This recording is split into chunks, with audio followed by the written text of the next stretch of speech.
Once upon a time, in the heart of ancient Africa, there was a prosperous kingdom called Ijebu. This kingdom was known for its fertile lands, vibrant culture, and the benevolent rule of King Adekunle. The king was renowned for his wisdom, strength, and fairness. He had 3 wives, as was customary: the first wife, Adenike; the second wife, Olabisi; and the youngest and most beautiful, Adesuwa. King Adekunle was deeply in love with Adesuwa. Her beauty was unparalleled, and her grace captivated everyone who beheld her. Despite having 3 wives, the king's affection for Adesuwa was evident, and it caused a rift within the royal household. Adenike, the first wife, felt particularly threatened. She was older and had been with the king the longest, but she had not borne him any children. The king's attention to Adesuwa only deepened her insecurity and jealousy.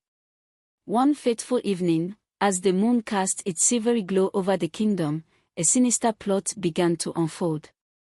Adenike, consumed by jealousy and fear of losing her standing, devised a plan to ensure that none of the other wives could bear the king and heir before her. She sought the help of a powerful sorcerer named Babafemi, known for his dark and potent magic. Adenike visited Babafemi under the cover of night. The old sorcerer, with his deep-set eyes and a voice that seemed to echo from the depth of the earth, listened to her plight. In exchange for a considerable amount of gold and a promise of future favors, Babafemi agreed to cast a spell that would rob the king of his manhood, rendering him incapable of fathering any children. The following morning, King Adekunle awoke to a terrifying discovery.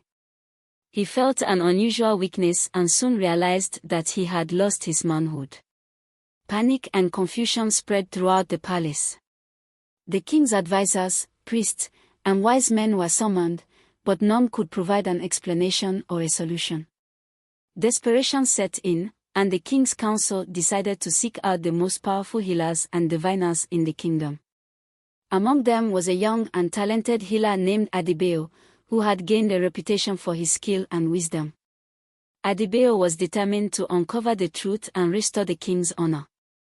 Adebayo began his investigation by consulting the ancient scrolls and performing rituals to communicate with the spirits.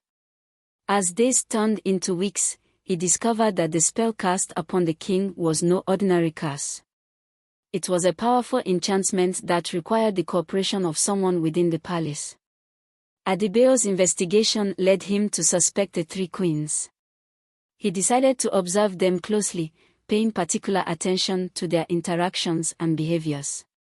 It wasn't long before he noticed Adenike's nervousness and her frequent secretive trips outside the palace. Meanwhile, Adenike's plan seemed to be working. With the king rendered impotent, she felt a twisted sense of satisfaction. Yet, she was constantly haunted by guilt and fear of being discovered.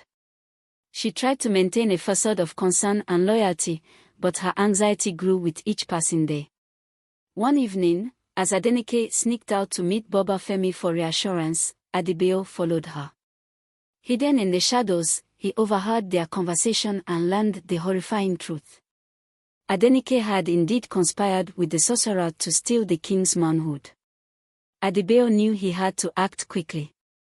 He returned to the palace and informed the king of his findings.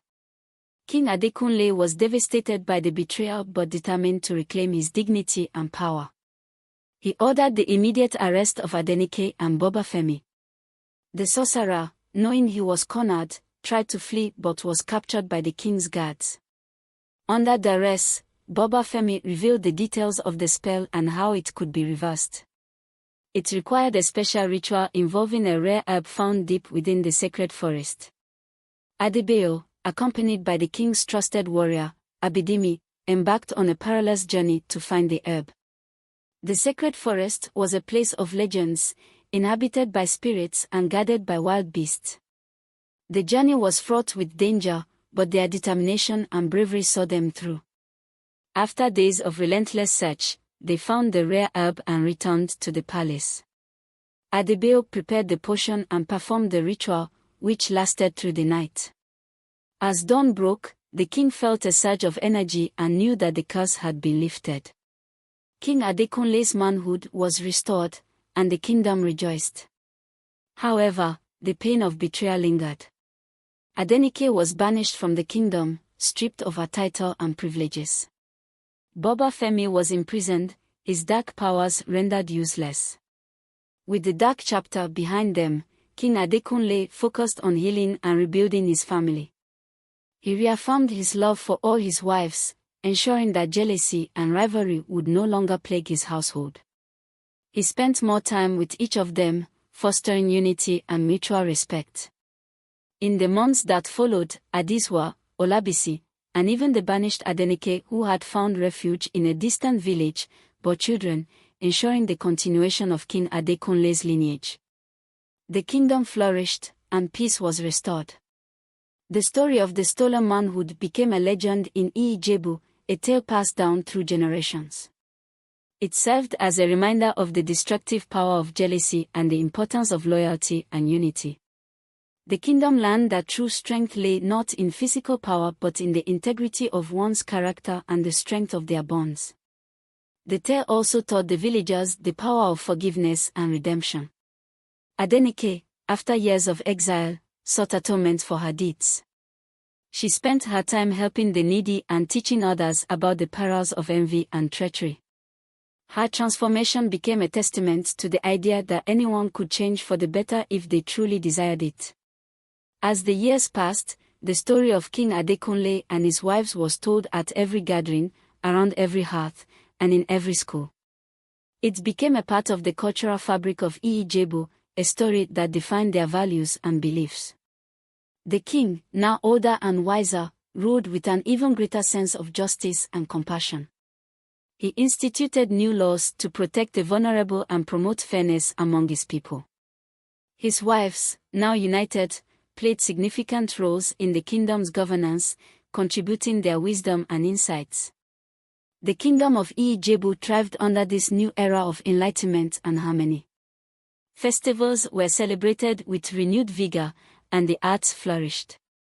The story of the king's lost and restored manhood was immortalized in songs, dances, and plays, ensuring that future generations would never forget the lessons learned. This captivating tale reminds us of the dangers of jealousy and the importance of unity and loyalty. It teaches us that true strength comes from within and that justice and integrity will always prevail. What are your thoughts on this story? Do you believe in the power of unity and loyalty? Share your thoughts in the comments below. If you enjoyed this story, please like, share, and subscribe to our channel for more captivating tales. Your support helps us create more content like this. Thank you for watching.